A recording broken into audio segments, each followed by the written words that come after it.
Geger, advokat kondang Kamarudin Simanjuntak tidak gentar hadapi laporan polisi yang dilayangkan organisasi Gerah alias Gerakan Rakyat Anti Hoax ke Polres Metro Jakarta Selatan. Lantas, dari manakah keberanian Kamarudin yang seakan tidak gentar untuk menghadapi tuntutan tersebut? Dan benarkah ia pun juga sudah siap jika dirinya dan Uya-Kuya diselidiki akibat ucapannya itu? Tak kalah geger dari Kamarudin, Ruben Onsu pun juga mengungkapkan fakta mengejutkan terkait teror demi teror yang dihadapinya selama ini. Seperti apakah cerita Ruben terkait teror yang terus menghantuinya itu? Dan benarkah jika selama ini objek teror adalah dirinya dan bukan rumah atau tempat mistis yang disinggahinya? Kisah lain yang tidak kalah mengejutkan dari Ruben Onsu adalah ia mengaku sering dimimpikan dan diajak pergi oleh mendiang sahabatnya Olga Syaputra. Seperti apakah Ruben menceritakan mimpinya itu? Dan benarkah ada sebuah pertanda dari mimpi yang kerap menghantuinya itu? Pemirsa, bersama Intens Investigasi, kami hadirkan kabar terkini, terpercaya, dan teraktual. Tetapi sebelumnya, jangan lupa untuk like, subscribe, dan juga share channel YouTube ini.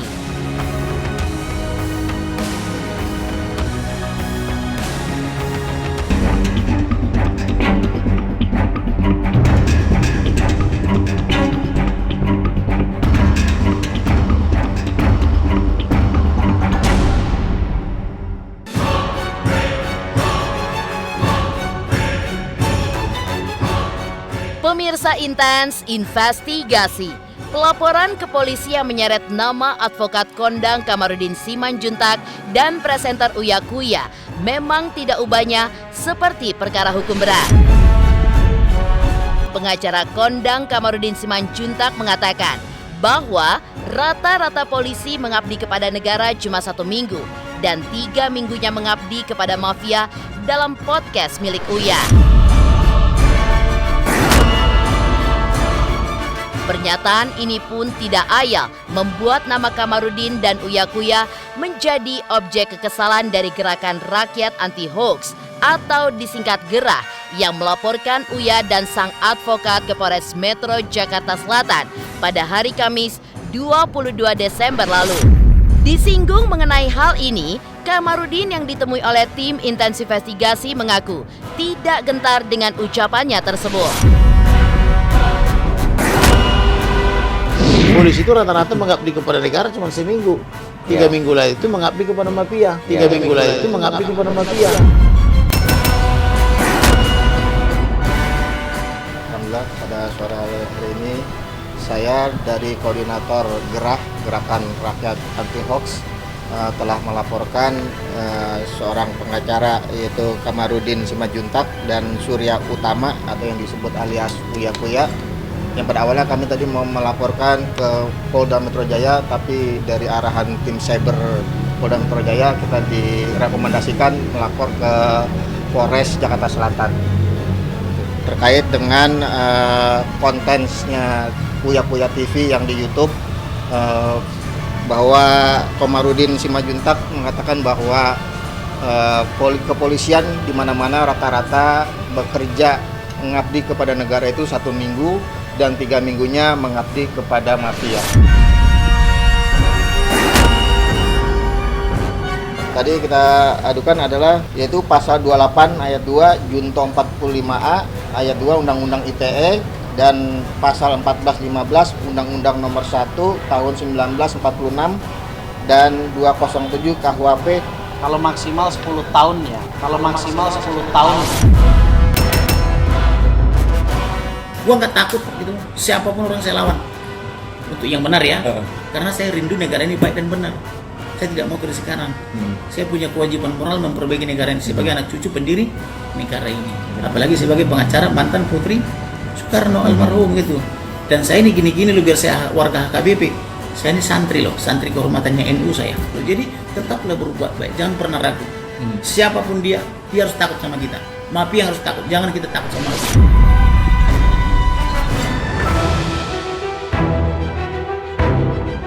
Ya, sikap Kamarudin yang tidak gentar menghadapi pelaporan tersebut tentu memiliki alasan. Menurutnya, hal tersebut adalah fakta nyata yang terjadi di Indonesia. Dan tidak seharusnya pihak kepolisian pun tidak mengetahui jika adanya kejadian tersebut. Enggak, saya bilang hak setiap orang melapor. Silakan buktikan laporanmu. Yang jelas saya mengkritik Polri itu bukan karena kejahatan. Yang itu yang pertama, tapi niat baik untuk memperbaiki. Yang kedua, bisa bayangkan nggak 155 triliun perputaran uang mafia di judi online, mereka tidak tahu. Masuk akal nggak? Mereka dikasih anggaran 100 triliun. 100 triliun lebih untuk polisi. Kok mereka nggak tahu? Dalam tanda petik, kok aku tahu? Emang aku dikasih anggaran apa sama pemerintah sebagai pokok? Nggak ada. 1% pun nggak ada, 1 rupiah pun nggak ada. Kok aku tahu? Dari intel-intel saya. Saya hanya bersahabat dengan semua orang sehingga banyak suplai informasi ke saya. Pertanyaannya, betul nggak sih kalian nggak tahu? Katanya siapa itu? Anggota Komisi 3 DPR itu? Katanya 450.000 orang itu polisi. Masa 450.000 orang polisi nggak tahu ada praktek mafia judi online? Kok Kamarudin Simanjuntak tahu? Masuk akal nggak? Emang lebih hebat Kamarudin daripada 450.000 polisi? Terbukti begitu saya buka praktek mafia dengan apa tuh mempergunakan kepolisian. Begitu diperintah Kapolri, 1 minggu bisa tutup. Langsung stop semua. Di Medan yang paling gila judinya langsung stop. Di tempat lain Surabaya, Jakarta, Bandung semua stop.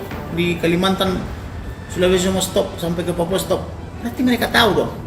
Kalau mereka tahu tapi mereka biarkan, itu kan kejahatan. Saya mengetahui kawan ini misalnya analogi ya, nyimpan narkoba atau bandar narkoba, tapi tidak melapor kepada polisi. Saya pengedar loh. Karena saya mengetahui dia pengedar, saya diam aja. Yaitu mengetahui. Sama aja, mafia berpraktek di Indonesia dengan transaksi total 155 triliun per tahun menurut PPATK. Itu karena ucapan saya, lalu PPATK kerja. Polisi pun nggak tahu. Masuk akal nggak? Kemana Kapolri, kemana Kapolda, kemana Kepala BIN?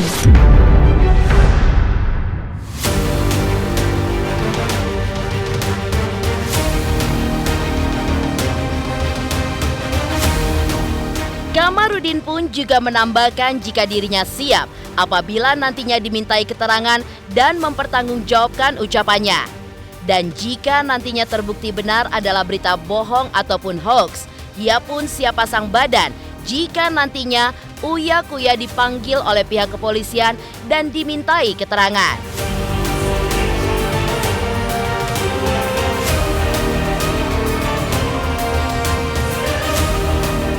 Saya udah bilang sama Uya Kuya, semua isi daripada wawancara itu adalah tanggung jawab saya, bukan tanggung jawab Uya Kuya.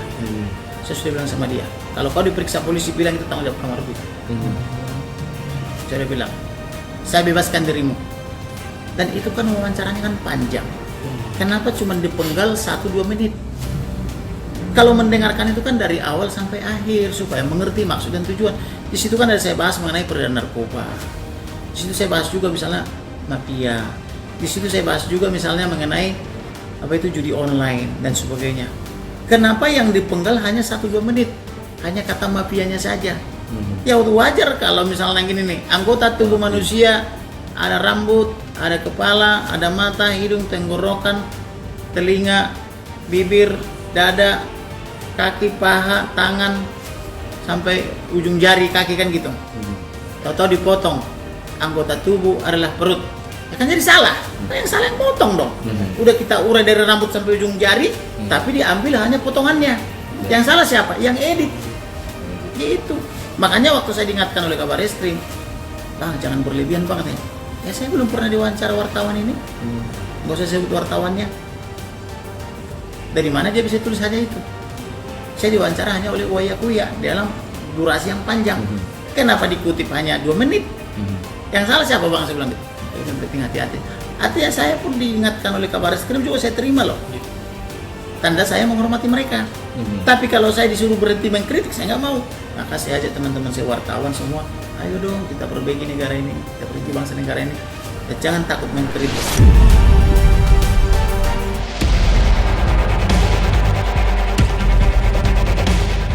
Beralih dari kabar Kamarudin yang dilaporkan ke polisi, fakta lain pun datang dari Ruben Onsu yang mengungkapkan fakta mengejutkan terkait teror demi teror yang dihadapinya selama ini. Lantas, seperti apa cerita Ruben terkait teror yang terus menghantuinya itu? Pemirsa Intens Investigasi, jangan lupa untuk like, subscribe, dan juga share channel YouTube ini. Jangan lupa pemirsa semua untuk saksikan Intens 3 kali sehari kayak minum obat pokoknya ya. Pokoknya disaksikan terus, jangan lupa like, comment, dan subscribe.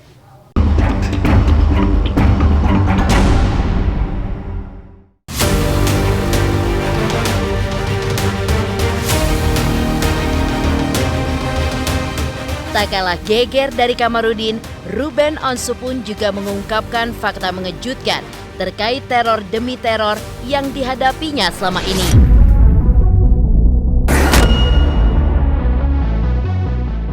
Ya, seperti diketahui, Ruben kerap mendapatkan sejumlah teror yang tidak hanya menimpa keluarga kecilnya, tapi juga berkaitan dengan rumah, bisnis, dan juga dirinya sendiri yang diterpa berbagai ujian mulai dari sakit hingga menjadi korban tindak kriminal.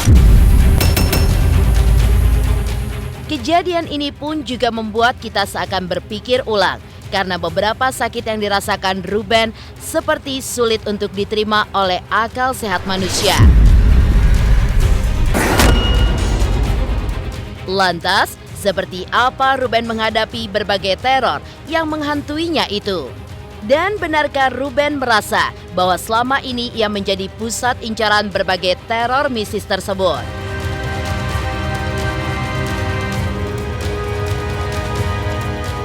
Saya tetap menganggap ini ya bodoh amatan deh gitu, bodoh amatan gitu. Jadi kalau saya kalau mau dipikirin banget terjadinya kepikiran banget. Jadi enggak lah, saya anggap angin lalu gitu. Saya anggap angin lalu. Makanya saya dikelilingi oleh orang-orang yang hebat gitu, kayak istriku, anak-anakku. Jadi ya selalu dijagain sama mereka. Jadi ya tenang aja, saling menjaga. Ya begitu juga saya ke dia ke saya gitu, ke anak-anak. Jadi energi di dalamnya itu lebih dikuatkan lagi. Sebenarnya kan bukan di rumahnya, tapi dimanapun saya kan kayaknya gitu. Jadi gue pernah tidur di hotel juga sama gitu, sama aja sih kalau saya bilang mah.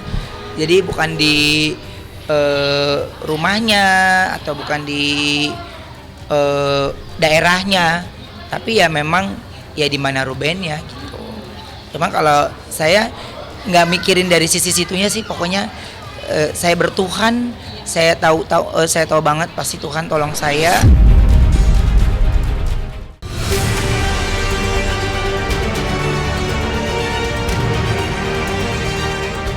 Ya, kejadian mistis hingga teror yang dihadapi Ruben Onsu dan keluarga kecilnya memang tidak hanya 1-2 kali dialaminya. Ruben juga menceritakan jika kejadian yang menimpanya itu pertama kali terjadi sekitar 4 tahun lalu.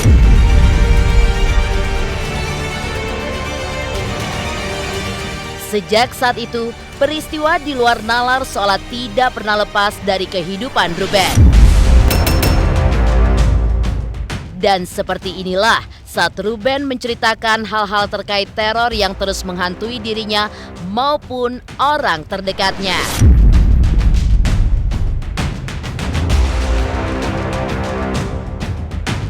Itu Onyo yang lihat.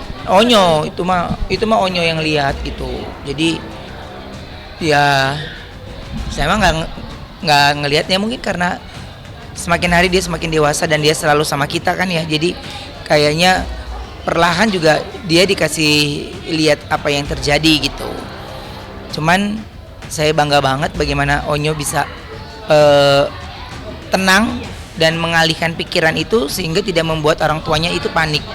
Saya tahu banget itu menjadi pikiran dia, tapi dia tidak mencoba untuk berlarut-larut ngobrol tentang hal ini lebih banyak gitu. Kecuali ada hal-hal yang dimana saya harus ngobrol sama dia dari hati ke hati, itu begini, atau dari bundanya ke Onyo tuh begini. Tapi kalau saya ngobrol sama Onyo ya semuanya cuman petua-petua. Onyo lebih banyak main tuh ya sama bundanya, sama adik-adiknya gitu. Dia foto ya terus udah kayak gitu dia kaget pertama kali.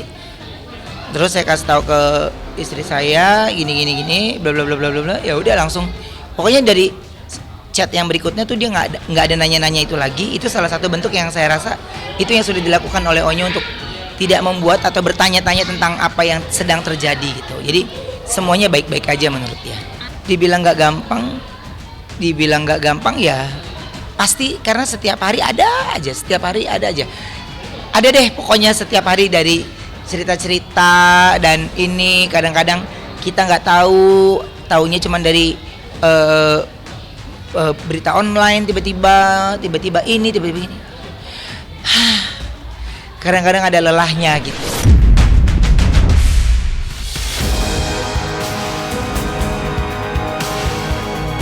Kisah lain yang tidak kalah mengejutkan adalah Ruben yang sering dimimpikan dan diajak pergi oleh mendiang sahabatnya Olga Syaputra. Seperti apakah Ruben menceritakan mimpinya itu? Pemirsa Intens Investigasi, jangan lupa untuk like, subscribe, dan juga share channel YouTube ini.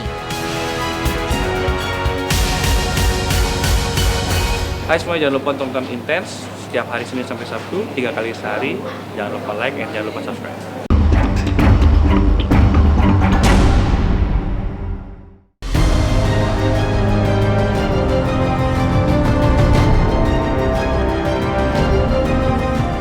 Kejadian di luar nalar yang kerap dialami Ruben memang seperti sudah menjadi makanan baginya sehari-hari. Bahkan Ruben pun sempat menceritakan jika ia didatangi oleh sahabatnya Olga Syaputra yang telah meninggal dunia pada Maret 2015 lalu. Seperti inilah cerita Ruben dan sikap Sarwenda atas kejadian yang terus dialami oleh suaminya itu.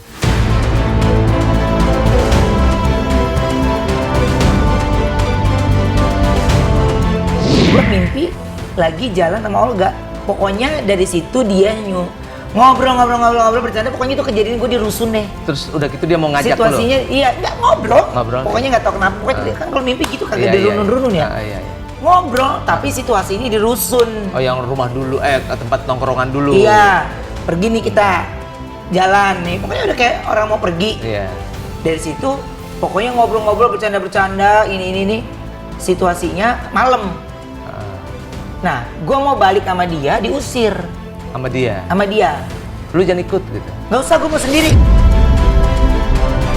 Saya berusaha untuk ya karena nggak ada ibu bapaknya kan, jadi ya cerita ke istri. Padahal kalau dia maju untuk bela juga, saya nggak mau juga sebenarnya gitu. Tapi minimal kayak lega aja udah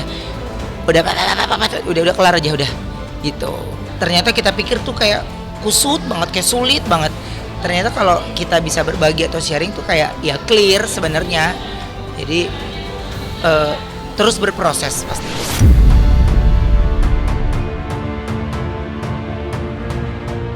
Demikian pemirsa, kabar terkini, terpercaya, dan teraktual yang kami hadirkan hari ini. Saksikan terus Intens Investigasi setiap hari Senin sampai dengan Sabtu, tayang 3 kali sehari, yaitu pada pukul 11 siang, 3 sore, dan 7 malam, hanya di YouTube channel. Dan pastikan jangan lupa untuk like, subscribe, dan juga share channel Intens Investigasi.